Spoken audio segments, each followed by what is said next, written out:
you. Good morning. My name is Gunnar Cuevas. I'm the founder and CEO of Carl. Just like Derek, I'm a mathematician by training, now running a company dedicated to provide a new way to invest. So when people are thinking about investing, growing and diversifying their investments, they're generally faced with very few options outside stocks and bonds. So what we do is we provide them with an option that is not available to them right now. With us, they can get access to quant hedge fund investing at a low minimum and with high liquidity. When people are trying to invest in a hedge fund, they generally face high minimums between $1 million or $500,000, which would be the typical to get started. And these hedge funds generally don't have much information, and they have a 2 to 3 year lockup period. With us, you can use our mobile application and investment platform to create an investment portfolio that will be part of your asset allocation and be able to reach for higher returns with less risk. We have been developing this technology for about 18 months. We will have a launch in the next 16 days. Our team has 7 people in engineering. We're 2 in management.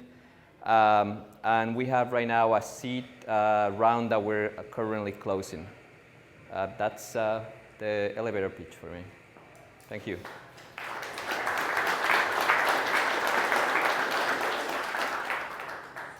Just a question, is this for non-accredited investors? This is only for accredited investors, yeah. So 2.7 million accredited investors in the US. Okay. Demographic, yes. Makes sense. There's nothing like this out there? Well, there's Moonfair that gives you access to PE type funds. We concentrate on hedge funds, especially in quant hedge funds. So there's none that give you access to quant hedge funds out there. So I guess this is an issue of supply and demand a little bit. Why is it that people are not looking for this? Maybe because they don't understand it. Maybe because they're not looking for it. Maybe it's not just because the minimums are too high. Well, there is a few different things here playing. In 2016, the Jobs Act passed, so they gave the opportunity to hedge funds to advertise, to make public solicitation. Most hedge funds and the industry over the years has always advertised and spent all their marketing dollars directly to institutions, endowments, and so on. So that's where all these hedge funds are generally spending their marketing dollars. They're not trying to reach the mass affluent market. So now that the mass affluent market is opening, there is the first funds like Moonfair that does PE investments are starting to open opportunities like that to us. So we're one of the first ones to move into making this available. Now, building a platform like this takes quite a while because there's a lot of compliance. You gotta connect with the custodians, the prime brokers, and you gotta provide all the KYC, AML, all within 100% digital application. So to put all of this together is not something that could be put like just in a couple of months. Plus, the strategies that we provide to the in the platform are from professional hedge fund firms. So we're providing them with an access to a new channel, so to a way to reach a different type of investor without the headache of having to manage 1,000 investors that have $20,000 or $30,000. It makes complete sense to me. I would have pitched it a little differently. So I think the issue the way you're describing the problem, I just kind of would have framed it differently. I mean, this could be just me, but you presented this as the minimums are too high, so we're making this much more widely available, and it seems to me that the pitch is not so much on the consumers, but it's actually on the hedge funds themselves. You're enabling them to expand their base of investors. Correct. And that's a big deal. Now, again, I still get stuck on the question of why is it that individuals aren't doing this? Is it because the minimums are too high? And that might be the case, but it seems like to me that there's also a marketing component. And the question I would have about this is, who's going to take care of that marketing piece? Because you still have to get to the customers. You still have to get to the investor who is not ultra wealthy, but is just wealthy, average wealthy, I guess, that never thinks about hedge funds, perhaps. They never think that they can. So they're not just going to go looking for you. You might have to go find them. Correct. That's my point. I'm just not clear how you do that. Should I address that? Yes. So when I said 2.7 million, I'm addressing the Generation X, Generation Y. Sorry if you're over 54 years old, you're probably not our target demographic. We are a data-centric company, and we're building the data analytics and targeting machine to find these people where they are. Social media, Instagram, Facebook, Google Ads. We will find you, we will educate you, and we will get you to invest. Now, regarding the minimums, I come from the quant hedge fund industry. I work for different funds, high-performing funds that are done really well. One of the problems that we have as employees of these firms is that, yes, we can make very good money. However, my sister, who is a doctor, who is an accredited investor, she cannot invest 500,000 to invest in this firm. And the correct way to do it is to create, just like you guys do, create a portfolio of these alternative investment strategies. So like if she has just the $1 million minimum, then she has to come up with $5 million just to kind of have a decent sort of portfolio on this space. So the minimums are really a big hurdle. And this is something we're partnering with financial advisors to make this as an offering for their own clients. So I have a couple of thoughts. One is, by the end of the pitch, I had no idea what the product was. Like, I honestly wrote down, I said, is this a fund of funds, a brokerage exchange? When you first started talking, I thought you were like an artificial intelligence quant platform that actually created trading strategies, right? So I left the end of the pitch needing to ask, what do you do, right? I didn't quite understand it by the end of it, so I think that's kind of a big one. I would also you led with you're a mathematician. I would have said, you've been in the hedge fund industry for a long period of time. I think that's really helpful. And I kind of go back, I think the other thing I would go and hit people with the following fact, because I think people will be able to, again, for me, maybe I'm the kind of guy who needs you to tell me the story to get there, but I think, when I think about who this product is for, there is a huge number of people who fit what I'd call this is a terrible way to describe it, but like the accredited poor, right? Which is like, I technically qualify under the SEC definition of an accredited investor, but maybe my wife and I have a job that we each can make 150, 200, whatever it is, right? You don't have to give your salary right here, right?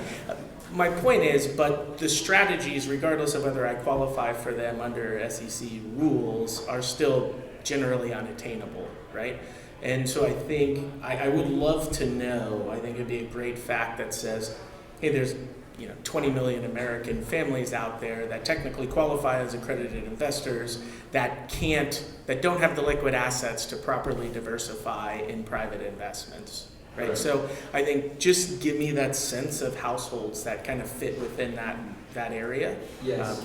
That's super helpful. And then be exceptionally clear about what the services that you're providing for them. That's super helpful. Thank you. Yeah, sorry if I didn't get that across. Just to address that, our demographic is 2.7 million households based on the last census. There is 12 million accredited investors households in the U.S. Our target demographic is 2.7 million of those. We want to have a penetration of about 4% in the next 2 to 3 years. We believe that this target demographic, like you say, is the accredited, I wouldn't call it poor, but it's not the billionaire precisely. Generally, these people are going to have over a lifetime a net worth anywhere between $5 to $15 million. Mostly their home and 401ks and things like that are going to be most of where their net worth is going to be about. But based on capital allocation and asset allocation rules, they have anywhere between 100 to 150,000 to invest in an alternative. We want to be part of that portfolio with 20,000 each. If we're able to grow, find you on Instagram and Facebook, and grow to at least 100,000 users, which is less than the 4% that we want to reach, we can have a $2 billion platform in the next 2 to 3 years. Our business model is a typical fund of funds model. We charge a management fee and a performance fee. and we share this directly with the fund managers that we have on the platform. And I hope that you add a little venture capital to your offering as well at some point in the future for selfish purposes. But I would give you a piece of feedback that I think applies to all the other two companies and maybe makes things a little easier when it comes to thinking about how do you structure something in 2 minutes. And this is something that everybody typically tells you in any type of pitch. But I think you can think about it from a 2-minute pitch. When you think about the things that investors tell you need to put in your presentation, typically is talk about your team, talk about your market, and talk about your product. I think all three of you did a really good job with the technical piece. I think maybe, I don't know if it's the fact that all three seem to be mathematicians, but the technical piece you did really well on, describing the fact that you are good at what you do. I mean, I get a sense that all three of you really know well what you're building, what you're working on, the product piece. Especially the technical aspect of it. I think Chris was trying to get at the fact that you gotta talk a little bit more about your team and yourselves so that you can sound credible. You do sound credible technically speaking, but it's that passion that people end up investing in typically. I think that can do a little bit better. And I think all three, come on now, don't worry. All three I think could have done a better job with focusing on the market. And not so much about trying to present the biggest number that one can present, but rather really creating a boundary around the market that you're after, describing it a little more clearly for the investors so that they can see, okay, what am I investing in? And sometimes in one of those three things, you show your differentiation. You show the reason why you're different. Maybe it's the team, maybe it's the product, maybe it's the market opportunity. But if you don't do that in one of those three pieces, then you got to talk about there's something else here that makes me different. There's something else that makes me uniquely capable of building an excellent company. And if you think about those three pieces, you have them cover, a 2-minute pitch becomes much more manageable and much more, within reach of what an investor wants to hear. Thank you. Does that make sense? Yes, that makes a lot of sense. Thank you. This one. Are the funds on your platform, do they tend to be more emerging funds or? That's a good question. Most of the funds that we have in the platform are under $1 billion. I would say the average is $350 million under management.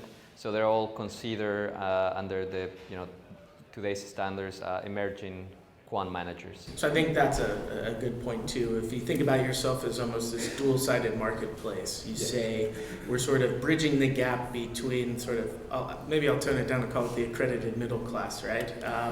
The 2.7 million households that control X amount of wealth and can't properly diversify. We're bridging the gap between them and emerging fund managers who are looking for, to increase the assets under management. And that to me immediately gives me a sense of what role you play, why you're able to take a piece of the value proposition in the middle, and then maybe follow it up with, and we have an exceptional way to go and find these particular investors and target them across the different digital channels in which we can acquire them. I think just boom, boom, boom, hit me with that, and it gives me a pretty clear sense of what you're doing and how you're solving problems for both sides. Okay, thank you. Yes, correct. So we try not to use too much the marketplace reference because on the quant side, on the supply side, we do a lot of due diligence to bring these funds on board. So we're not a listing service. So we are not going to let any quant fund that is looking for more capital to just list. So we try to be a little careful with the marketplace reference right there. Anybody else? Any questions? Time for a question or two from the audience. Nope. All right. Thank you so much. Thank you.